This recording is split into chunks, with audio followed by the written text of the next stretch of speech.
Today on One, we're heading back to school where one local community is doing its part to help students perform better in the classroom. Then we'll visit a town in Osceola County from the 1800s. And later meet a local juggler who says doing this actually increases brain power. We've got all that and more coming up on today's show. This is One.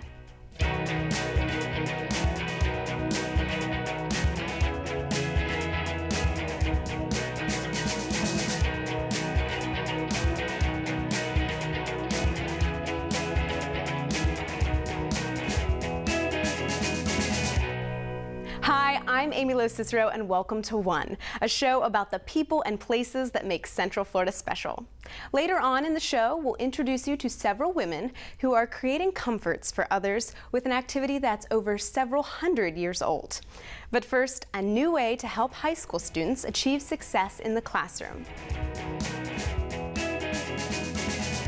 There's an old saying that says it takes a village to raise a child, and the town of Pine Hills is proving it. In a first-of-its-kind effort in Florida, Evans Community School is bringing together leaders in social services, health services, and higher education to partner for a common cause: student success in school and in life. The students here, well, in this community particularly, have a lot of barriers that's affecting them to get a good education. Evans Community School is a program which offers wraparound services for our students, which really are aimed to help remove the barriers to their learning so that they can have lifelong success. The students are involved, the business community, the faith community, not-for-profit community, universities, and the school system itself to coordinate and address issues that the students are facing that interfere with their ability to really achieve well. Evans Community School doesn't only work with the students and help them to achieve their academic success, but it also reaches out to the broader community, asking them what it is that they would like to see would help them to be successful in life. I think it's just uniting everyone because it's bringing the pastor and the students and, fellow business. One of the things that we're trying to do is trying to get the community to the school first, get the community involved with the lives of the students, and allowing them an opportunity, almost in a mentoring position, to see the benefit of how their involvement impacts the lives of the children. So it's just eliminating all barriers so that they could have a successful future. As a parent, I'm very elated. I'm very happy to know that it is here for us to have as a resource. Not only because we have students here, but any member of the community can come in and use it. I talk to the students about what is going on in the medical program we have here at the community school. Let's say some kid gets sick in school, instead of having to call their mom out of work, they could just come downstairs and go to the clinic and get some medical treatments. By being involved, that's how you know what's going on in the school, what your student is doing. There's a great appreciation when those needs that are not being met are met. With the addition of the community school, it provides an outlet for them where they can come for activities. We have activities that both parents and students can become involved in instead of being on the streets or being somewhere else. Everybody wants to help. Everybody wants to make a commitment. But this can't be a short-term commitment. It must be a long-term commitment. It must be a real commitment. We've actually signed a 25-year memorandum of agreement, which really says to the community, we're here to stay. It's a new day at Evans High School.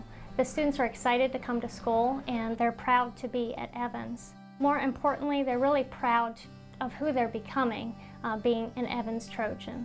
That's what keeps us coming back every day. It's the kid that walks up to you and says, if it weren't for you, I wouldn't be here today, or if it weren't for you, I wouldn't be who I am today. I have little siblings, and soon I'm going to be going off to college, so I think it just makes me feel a whole lot better to know that by the time they arrive to Evans, it's going to be like a different Evans. Evans Community School also offers services for adults, including career training and GED classes. For all of you history buffs out there, have you ever wondered what life was like in Central Florida during the 1800s? Well, the Osceola County Historical Society offers us a glimpse of days long ago as we head to Kissimmee in this month's Central Florida hometown. The Welcome Center is a great introduction into Osceola County history and into the native species and plant life that you could see in Osceola County. The museum is actually divided into 4 different habitats. As they first walk in, they're greeted by a life-size steamboat. Then they move into the swamplands. There they'll discover the early Seminole Indian history and also our early Spanish history. Then we move into the Pine Flatwoods, which is our industry area. We do showcase the Cadman family, who is big into citrus in the Narcoossee area. Then you come into our transportation area where we talk about the railroads and the way that the pioneers would move throughout Osceola County. Then you come into the Oak Hammock where we showcase pioneer life. From there you move into the lakefront area, and that's the area where we talk about the early tourism industry in Osceola County. Some of the hotels. We had one of the largest hotels south of Jacksonville in Kissimmee, and we also had an opera house there and electricity 22 years before Orlando. So people can see some of the early families, some pictures of the families, and some of the things that they used in their daily life. At the Pioneer Village, we have 4 historic buildings that date to the late 1800s.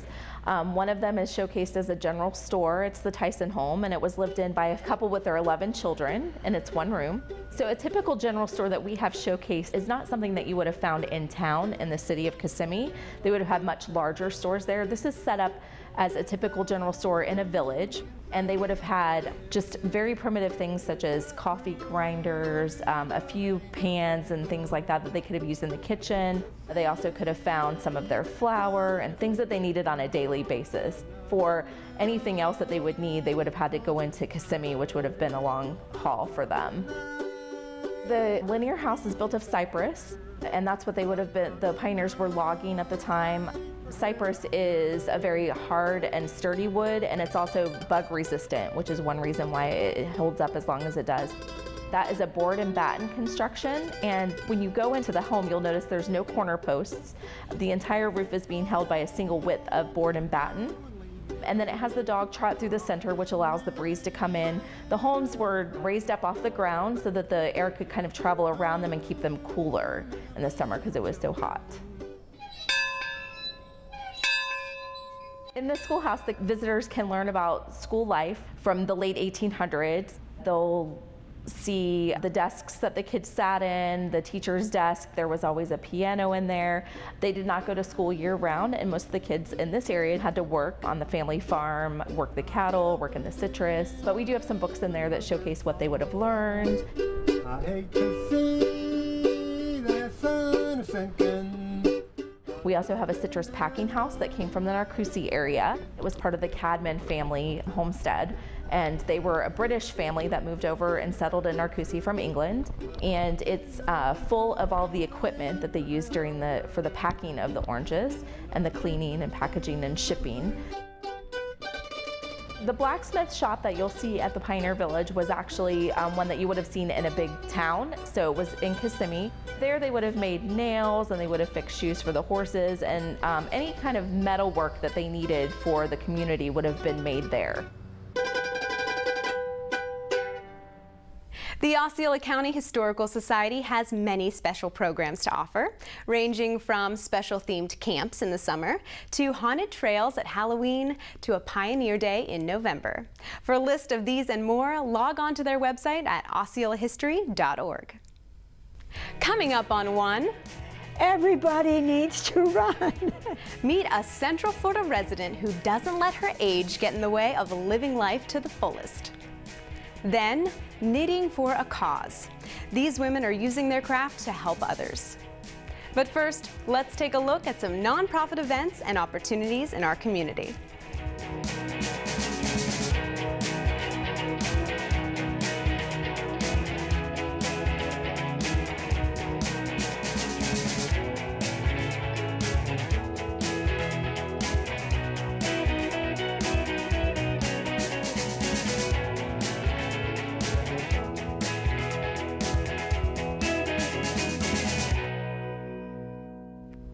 She runs 5Ks and 10Ks, has won hundreds of races, and is a bit of a workout guru. And when she's not running or teaching a fitness class, she has a thriving calligraphy business to keep her busy.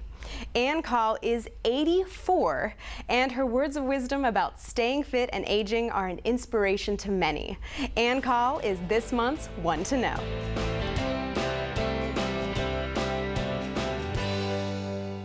We moved here in 1981. My husband said, yeah, let's move to Florida. When I came here, I decided this is it. This is going to be my big change. So I got some running shoes and I just started to run down the block and back, and that's how it all began. The first race I ever ran was a 5K in Rosemont, and I came in second in my age group. And at the end of the race, I thought, second is not good. I want to win. So I really started to train hard, and then I did other 5Ks, mostly were 5Ks, a few 10Ks, and I came in first from then on, pretty much every time. I started to train other people because somebody asked me to.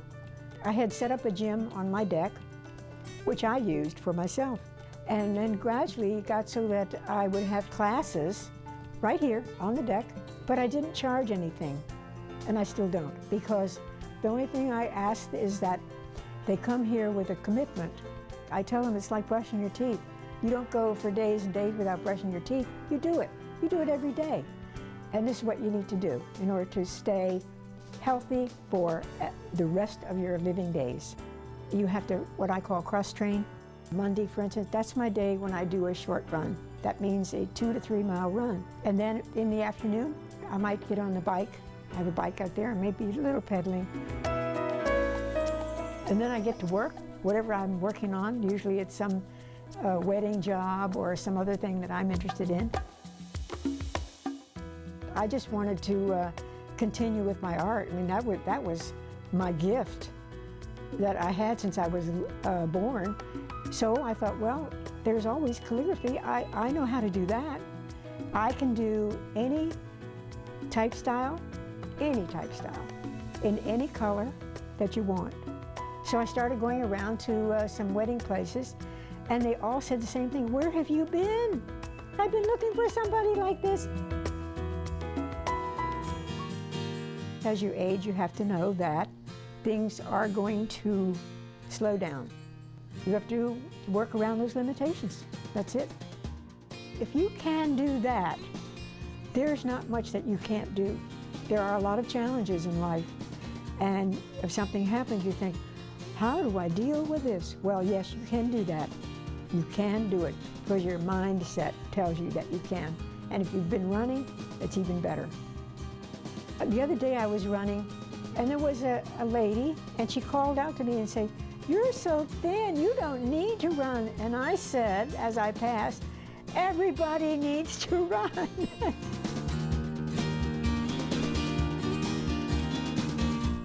Ann is also writing 2 books and has illustrated a running calendar. When asked about the motto she lives by, she borrows a page from that famous shoe company and says with a smile, "Just do it." Hand knitting has been in and out of fashion over the last 2 centuries, but now, sparked in part by the internet, it is enjoying a revival. We recently visited a group of Central Florida women who never lost their touch and are using their skill in a time-honored way to comfort those in need.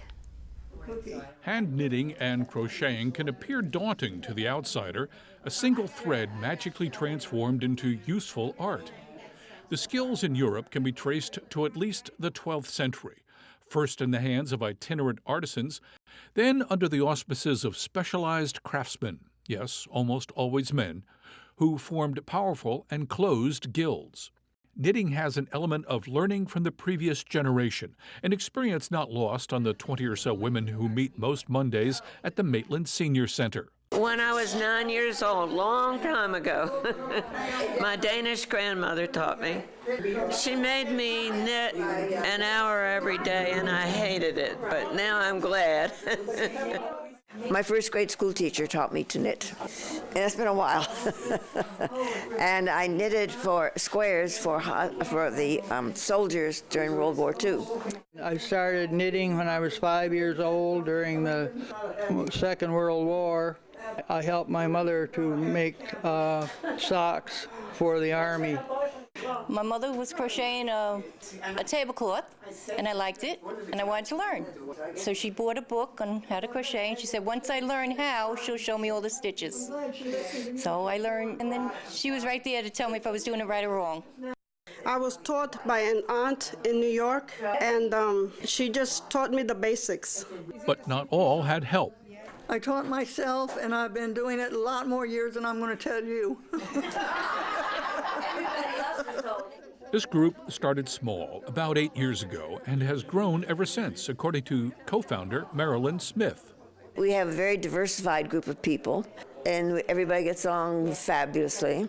And this is a senior center, so it's 55 and above. So we're all above. Like their knitting ancestors, the group makes items for others, cancer patients and premature babies at Florida Hospital. In the last 7 years, we have made over 4,000 items, maybe more. Cancer chemo hats for ladies and for children. We made some with bangs and a ponytail for teenagers. They love that without their hair.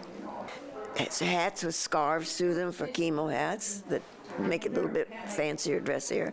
Lap robes, the places are very cold where they get their treatments, so those lap robes and shawls are very helpful. Well, the meetings give the women a place to socialize, to work at their own pace, and to specialize. I concentrate only on baby stuff because it's all that I like to do. I'm making little baby hats, and these are going to the preemie at Florida Hospital, and these are the blankets, so I kind of make a little set. And not all are lifelong knitters. It's a new hobby for Elizabeth Hartford. And I've been crocheting for about 3 years. That's it. My mother never knew how to do this, and I never learned as a youngster, and I never had time to do any of the things I wanted to do. So I'm making a shawl. For newcomers and old hands alike, it's a very rewarding thing, and I think everybody feels the same way. We are giving to somebody that needs it. So where does it go? We'll follow Clara Frieder's bed jacket. It's got short sleeves, and it's got a pocket and just the one button on top. So that when they're in bed, they get cold, they can put that on, and it's short, so it comes to the waist, so they're not sitting on it. It and all the finished items are bundled up for delivery to the Florida Hospital Cancer Institute. On this day, the staff has arranged for Marilyn to present the bed jacket directly to a chemo patient. Bonnie Manjua is quick to confirm the practicality of their work. You get cold when you have chemo. You have a drip that's going through your veins, which is cold. Because this is all refrigerated material. And so we get shivery and shaky in here. And this warms our shoulders. We can lay it on our laps. This basically is a cuddle blanket for us. And she is quicker to acknowledge a trait beyond the practical. This gift gives us hope. And that's what every cancer patient is looking for, the hope to heal. And it shows that this community in Central Florida and residents whom we don't even know want us to heal and want to help our healing process. So this is hope for us. It's a privilege to live in Central Florida. And if I had cancer anywhere, I'm glad I have it here. While the Maitland Group is currently full, there are dozens of knitting clubs around Central Florida you can check out. Here are just a few.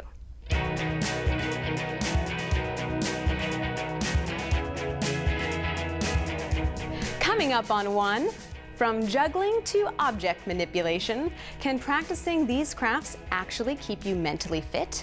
We'll meet a local juggler who says that it can. But first, let's check out some upcoming events from around the area.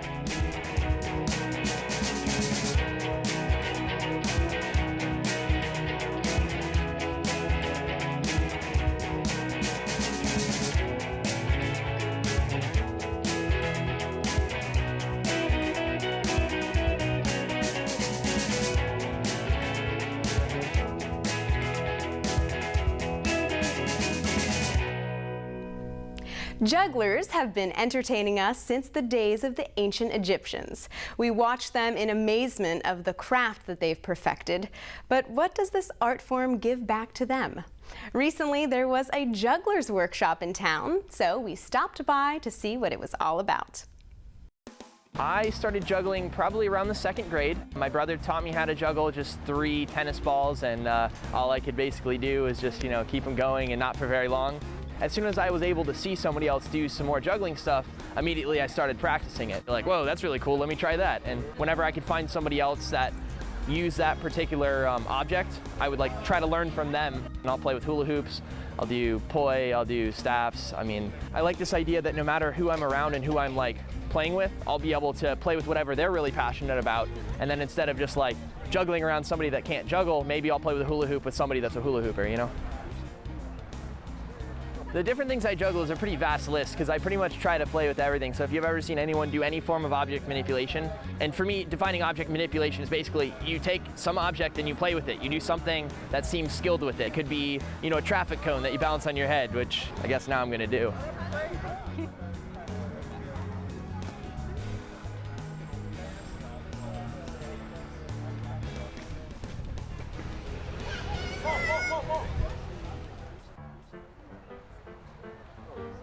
I think there's a lot of data to suggest that you're a lot happier when you can keep playing in your life. It seems something that's a no-brainer. People grow up, they get into these jobs that they hate sometimes, and they forget what it's like to play and smile and have fun and be around friends outside, and I think that that's a big thing we're missing in common society now. I don't think I've met a single other person that juggles that I didn't like. When you encounter other jugglers, anyone that knows how to do stuff will usually try to do their best to teach you or show you some exercises that are going to help you learn that. Usually what I try to do is break it down into incremental steps and then show them that, well, instead of just trying to right away throw into it, you start from a point where you're just throwing one ball, so that's really easy and achievable, right? You're going to throw 2 balls, so you're kind of working on things that are achievable and easy and just not that far off from a step you were just doing. And then maybe now I'll try to throw all 3 of them, but maybe I won't even worry about trying to catch them, And then maybe I'll try to catch them. And so it's really incremental, and I think juggling has really helped me look at anything, no matter how complex it is, and I can just break it down and find a way to achieve something really, really difficult just by going step by step. A lot of qualities that I really like about myself, I feel are really, more amplified with my juggling. So I've developed a better sense of patience, because when you sit there for hours trying to catch 7 balls that are in the air, and you just keep dropping them over and over again, you have to be patient with it. There's just so many cool things about juggling and object manipulation, and there's studies to suggest that juggling increases the gray matter in your brain. Beyond all of the tangible benefits, you actually have a better brain after juggling for just a month.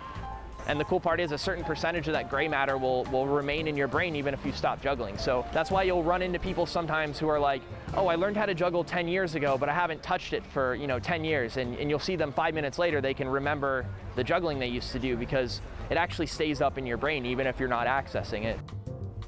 The Orlando Flow Arts Spin Jam is a local juggling club that meets every 3rd Sunday of the month. It's free and open to the public, and it all happens by the Red Japanese Gazebo at Lake Eola. You can find the club's latest announcements on their Facebook page. Next month on One, it's time for Biketoberfest. And as the city of Daytona Beach gets ready for it, we'll meet a woman who started a company that designs motorcycles for other women. Ladies, you won't want to miss this. That's all for this edition of One. We leave you with a look at some fire spinners from Twisted Tuesdays at the Red Line Pub in Winter Park. I'm Amy Lo Cicero. Thanks for joining us. I bought my first set of fire poi, and at the time I didn't even know what fire poi was. And pretty much it's a length of chain with a ball of fire on the end, and you spin them around and try not to hit yourself with them. It comes originally out of traditional Maori type of fire dancing, and at some point it crossed over to the United States and spread around.